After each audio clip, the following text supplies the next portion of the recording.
to Sun Seed Vlogs. Like, subscribe and follow for more. Hello मित्रांनो, मी Sunita. Welcome back to our channel sunset blog. तर तुम्ही कालचा video बघितलाच असाल, नसाल बघितला तर नक्की बघा. चला आजचा व्हिडिओ चालू करूया. डॉल्फिन नंतर आमचं नेक्स्ट लोकेशन होतं बीच. तर आम्ही बीचवर जाण्याच्या अगोदर भरपूर शॉप होते. म्हटलं तिथं काय घेण्यासारखं असेल तर बघावं. तर बॅग बघितले तर 700 रुपयाच्या खाली नाहीच. म्हटलं नको बाबा, काहीतरी दुसरं वेगळं काहीतरी बघूयात.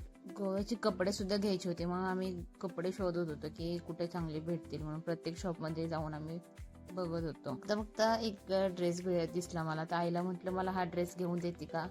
काय म्हटली हो देते ना. असंच असत आम्ही निघालो पुढे, कारण तिला पण माहितीये मी काही तो ड्रेस तसला घालणार नाही. तर मला एक व्हाईट शर्ट बघायचं होतं. प्रत्येक शॉप मध्ये बघितलं पण तिथं काय प्लेन व्हाईट शर्टच भेटत नव्हतं.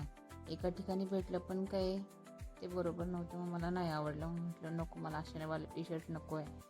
कारण मला प्रिंटेड टी शर्ट नको हवं होतं. मला प्लेन व्हाईट टी शर्ट हवं होतं. त्याच्यामुळं नको म्हटलं, मला नाही घ्यायचं. काही टी शर्ट भेटत नव्हतं. म्हटलं चला जाऊ देत, मला नको काय घ्यायला. मग रायाला आणि बबल्याला बघूयात कपडे. मग म्हटलं गोव्याचे फेमस टी शर्ट प्रिंटेड वाले म्हटलं दोघांना घेऊयात. बघत होतो आम्ही पण त्याची मला प्रिंट काय आवडली नाही. म्हटलं असं नको घ्यायला. हे असे टी शर्ट बघण्यापेक्षा आईला म्हटलं उन्हाळा पण आलाय, मग आपण ते आय लव्ह गोवावालं असंच घेऊयात. कारण फॅन्सी पण वाटतंय, छान वाटतंय आणि उन्हाळ्यात हेच बरं पडेल. दोघांनाही सेमच घेतलं, फक्त कलर वेगवेगळे घेतले. कपडे घेऊन आम्ही समोरच एक ग्रोसरीचे शॉप होतं. मग आम्ही तिकडे गेलो. म्हटलं काय घेण्यासारखं असेल तर बघावं. शॉपमध्ये जेडीला एक मग सापडला मॅजिक वाला. तर तो सगळ्यांना घाबरवत होता, पण हे ऑलरेडी सगळ्यांना माहिती, त्यामुळे कोणीच घाबरत नव्हतं.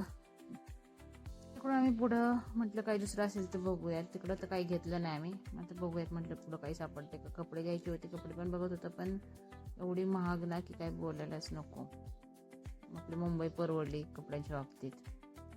तर फिरून फिरून कंटाळा पण आला होता. तर म्हटलं गरम पण होते, काहीतरी खाऊयात. मग फ्रूट आईस्क्रीम मागवली.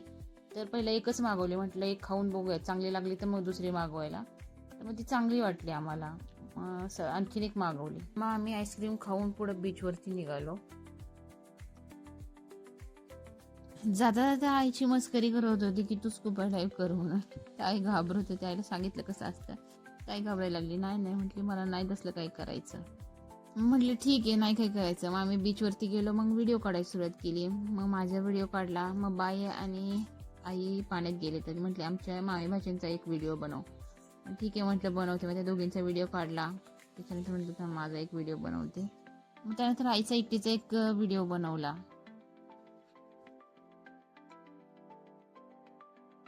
आईचा व्हिडिओ बनवून झाल्यावरती म्हटलं आपल्या दोघींचे पण काही फोटो काढूयात. मग आम्ही दोघींनी पण बरेच फोटो काढले. तिकडे व्ह्यू पण छान होता आणि छान पण वाटत होता आणि आम्ही छान पण दिसत होतो.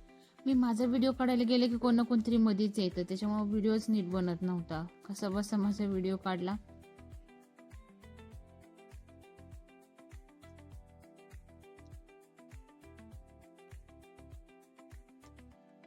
माझा व्हिडिओ बनवून झाला की मग म्हटली आई म्हटली माझं पण थोडे फोटो काढ. मग तिचे 2-3 फोटो काढले. आत्याचा एक व्हिडिओ बनवला.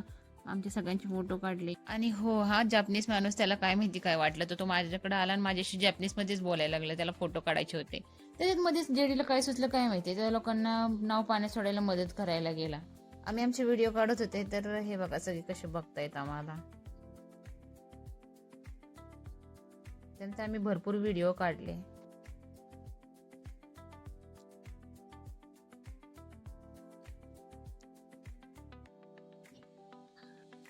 म्हटलं बस झाला आता, चला भरपूर वेळ झालाय. कारण उद्याची तयारी करायची होती. उद्या निघायचंय ना, त्याच्यामुळे आम्हाला तयारी करायची होती. म्हटलं बस झालं, चला आता.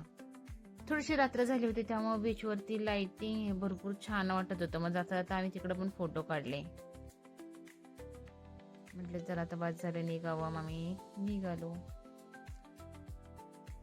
गोव्याला ना दिवसभर फिरण्यापेक्षा रात्रीच खूप छान वाटतं. सगळे लाइटिंग आणि डेकोरेशन हे सगळं बघा किती छान वाटतंय. मग आम्ही तिकडून आमच्या रूमवरती यायला निघालो. मग रूमवरती यायच्या अगोदरच एक शॉप होतं काजू बदामचं. मग आम्ही तिकडं काजू बदाम घेतले आणि रूमवरती गेलो मग उद्याची तयारी करण्यासाठी.